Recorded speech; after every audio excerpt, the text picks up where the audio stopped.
Today I'm going to be talking about one of the major themes in Mary Shelley's novel Frankenstein, which is when does science go too far and what are the consequences of having your science go too far. I'm going to do this today by comparing Mary Shelley's Frankenstein to the 2009 scientific horror film Splice starring Adrien Brody and Sarah Polley.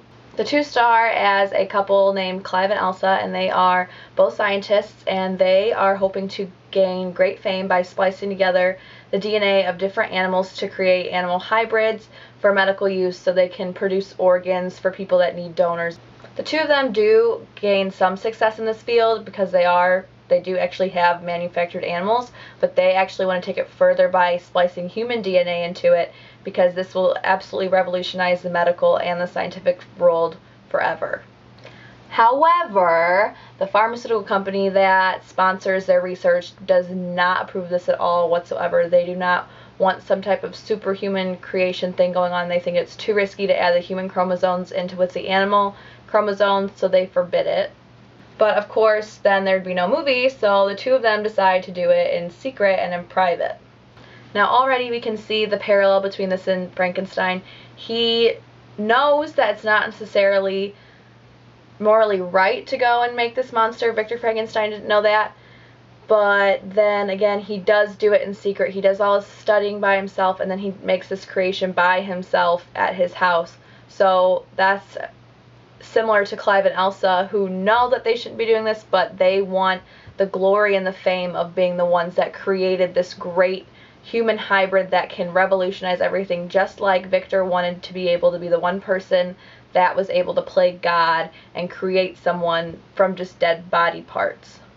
But just like Frankenstein, Clive and Elsa do not get what they bargained for when they actually create the human hybrid in secret and they finally get it right. We weren't expecting this. The thing starts growing. She's female at first. She starts growing at an increased rate, and they were not expecting this at all. And there's actually some twists and turns. Because she's not fully human and she does have animal aspects, she can actually breathe underwater, and they're like, okay, don't really know what to do with this. And Clive is kind of like, he's the one that's more morally right. He's like, we have to kill her, this is bad. But Elsa, we don't know why yet, but she's kind of like, oh, blah, blah, blah, no, we have to keep going. This is so awesome. We're going to have the fame and the glory and the power. Now, with Frankenstein, he didn't have a partner in crime to be able to like, okay, no, we need to stop. So it was kind of hard for him because he was just on his own, but once he created his monster, he actually knew, okay, this is wrong. So he's kind of more like Clive in a sense, but he also has the aspects of Elsa to where it is his creation and he doesn't just destroy it right away. He doesn't really know what to make out of it. But then, of course, you know, bad things have to happen. Eventually, in Splice, they call the animal, they call her Dren, and eventually she matures and is becoming an actual like human. She's not like a little baby like she was when she was born. And in Frankenstein, how the monster goes after his family, Dren actually attacks Clive's brother, which is the first of many events to where you're like, okay, this thing's crazy. And then eventually, instead of, you know, how the monster inflicts pain on Victor by, you know, like killing everyone, Clive actually gets raped by Dren, his creation. So, but then later on in the movie, Dren actually shifts from female to male, and then she kills their boss, she kills Clive's brother, and then in the end she kills Clive, and then, or he kills Clive, I should say, and then Elsa kills Dren, and it's this big thing.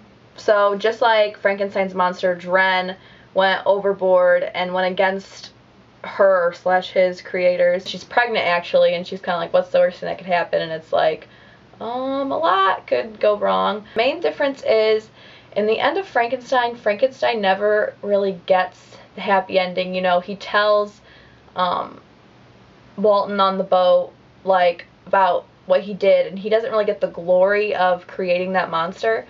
But in the end of Splice, Clive is dead, so Elsa is the only one left, and she actually does get payment, and she does get the glory of creating this great human hybrid spliced DNA creature to where it can produce all these organs for people. Things that I'd say that are mainly similar between Frankenstein and the characters of Splice is they both wanted the glory of being those ones in the scientific field to where they went so beyond what was even thought possible and tried to revolutionize the field. But they also, the second thing is they both fell victim to their creation. So yeah, Splice is kind of a disturbing movie, but if you saw it and like it, hopefully maybe after watching this you go watch it again. If you haven't seen it, brace yourself. It's pretty creepy. But yeah, alright. Bye.